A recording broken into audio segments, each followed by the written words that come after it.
your eyes upon our latest and greatest feat of engineering. We call it a mana cutter.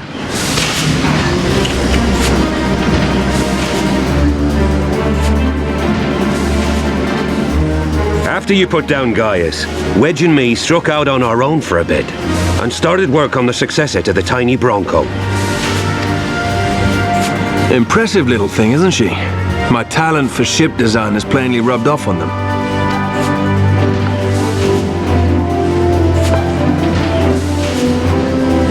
They've adapted the principles of corrupted crystal technology and constructed a mechanism which converts ether from its surroundings into elemental wind. Said wind is then harnessed by the specially engineered sails, providing the craft with propulsion and lift. All in all, a most elegant solution. I'm actually a little upset that I didn't think of it myself. The design does, however, come with one small flaw. The energy conversion ratio's bloody awful. To generate enough power to get you off the ground, you need to be in an area awash with predominantly wind-aspected ether. In other words, there are a few places you can fly, lots of places you can't. The new Ishgardian airship hasn't left the boys much time for tinkering, meaning it may be a while before this particular project takes off, if you'll forgive the pun.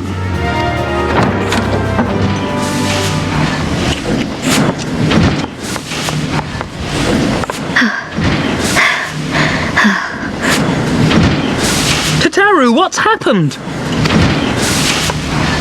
I've been looking all over for you. There's been word from Aldar. It's about Her Grace the Sultana.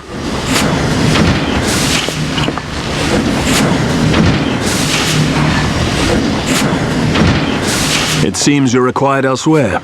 Leave the mana cutter with us. We'll see that she's airworthy and suitably equipped to slice through those winds.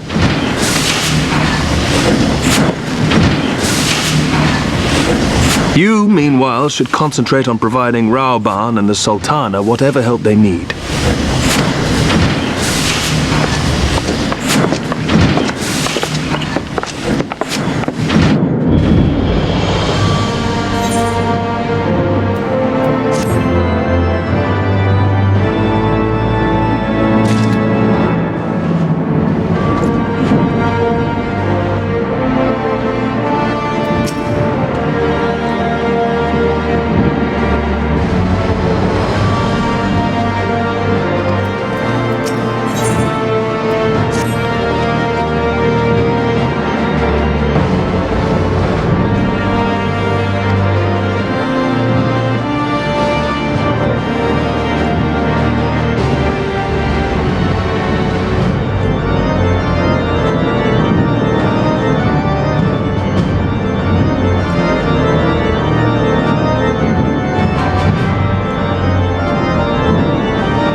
Thank you for coming.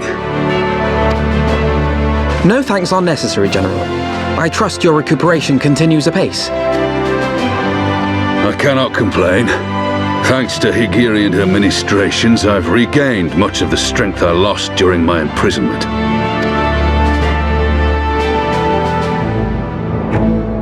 I gather you have made progress in the search for Her Grace. Aye, some good fortune at last. A few days past, Dulala informed us that a sizable shipment of alchemical supplies had been delivered to the palace.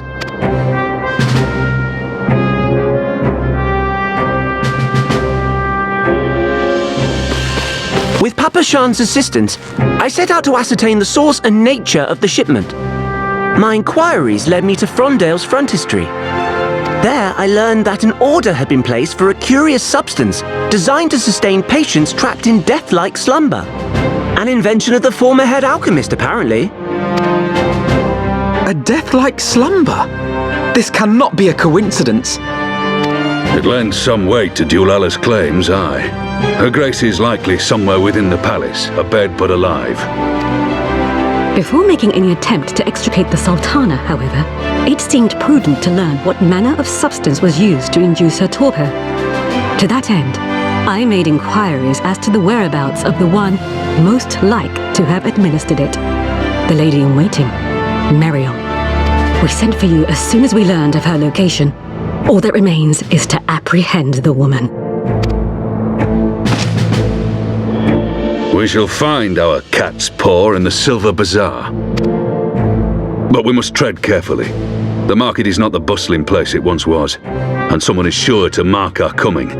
Should they inform the monetarists, we'll have a fight on our hands.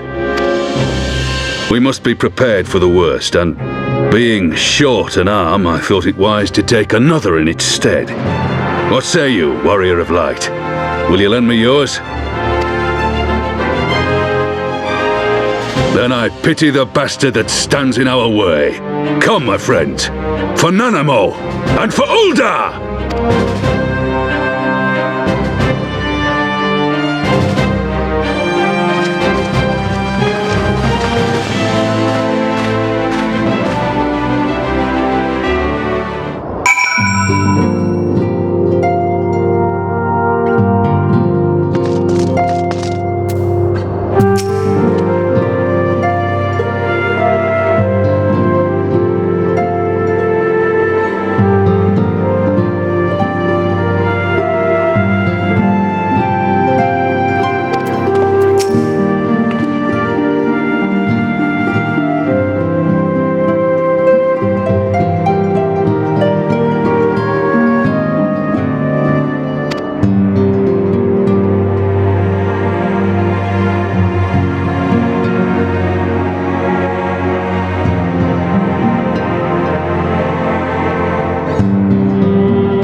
You are Meriel, the Sultana's former lady-in-waiting?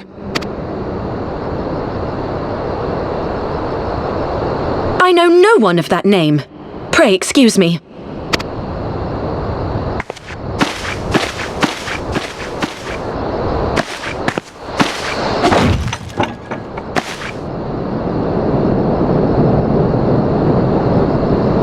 General Alden!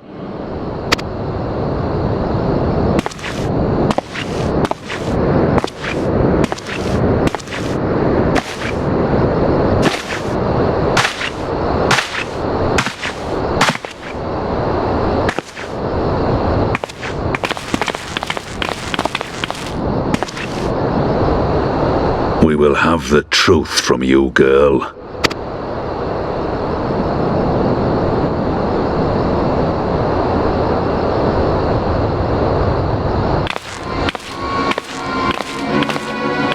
Mayhap it would be better coming from me.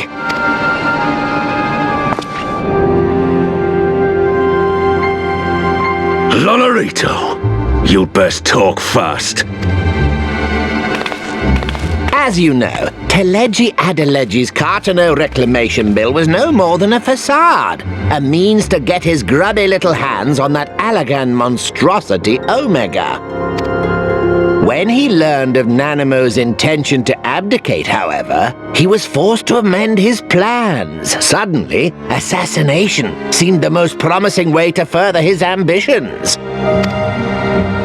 I am told Teleji had discovered a maid in whose veins ran the blood of House Thorn, a new, more pliable puppet to sit the throne. 'Twould have caused an uproar, of course, but few could have contested her claim.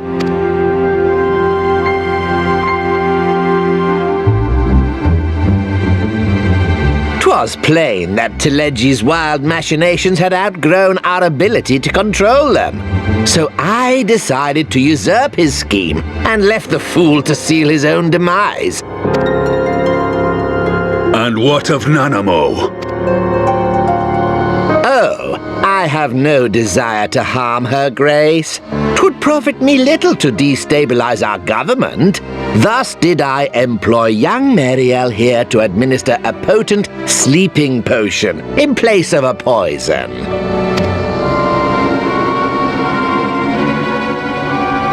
You should know, General, that your dear friend Ilberd was fully aware of my plan. I had him lie about the assassination as a means to prime your rage against Teleji. We weren't entirely sure how you would react, but things went rather better than expected. You conniving little worm! You had your claws in the Crystal Braves before their first recruit had sworn to serve! But of course, when a new game begins, 'tis only prudent to have a piece on the board. Ilberd was mine. Truth be told, a significant proportion of the Braves' initial endowment was also mine. With such large sums moving about, 'twas a rather trifling matter to disguise my own contribution. Ah, Ilberd. I secured his services with a promise to support his cause once my authority had been solidified. I swear, the man thinks of naught but prizing Alamigo from the grasp of the Empire. Unlike you, General, the poor fellow seems quite unable to forsake the land of his forefathers. Mayhap that's why he called you a traitor to your people and a disgrace to your homeland, amongst other things. What was it he always compared you to? Oh, yes, an overgrown lapdog begging for scraps at the Sultana's table. Oh, how we laughed. Alas, Ilberd's entertaining little outbursts eventually gave way to wearisome tirades, and the zealous brute became rather unruly. I had no wish to see you executed, you understand, but he would not take no for an answer. Rest assured, his employment with me has long since ended. Which brings us neatly to the present. What say you, General? Both you and the Sultana are alive. We have one corpse and one fugitive, and preparations have been made to restore your good name. Shall we cry quits and start again with a blank ledger? The hells we will! Do you honestly expect me to forgive and forget? After all you've done? You're guilty of high treason! Stay your blade, Master Alden. You yourself are not innocent. Or have you forgotten your own crime in executing Teledji Adeledji without trial? Though you acted out of loyalty to the Sultana, such deeds are in violation of both the word and spirit of the law.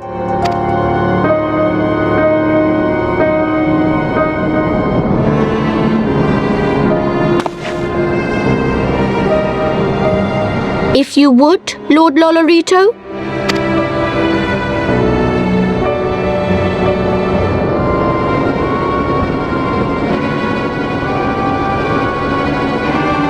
This potion will wake the Sultana from her slumber.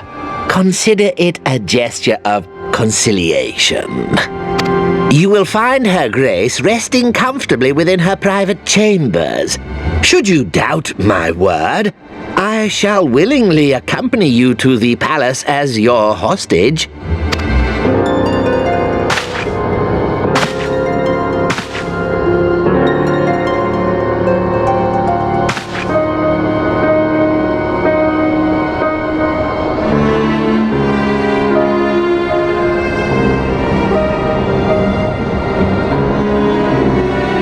I like not your motives, Lolorito. But you saved the Sultana's life, and for that, you have my gratitude.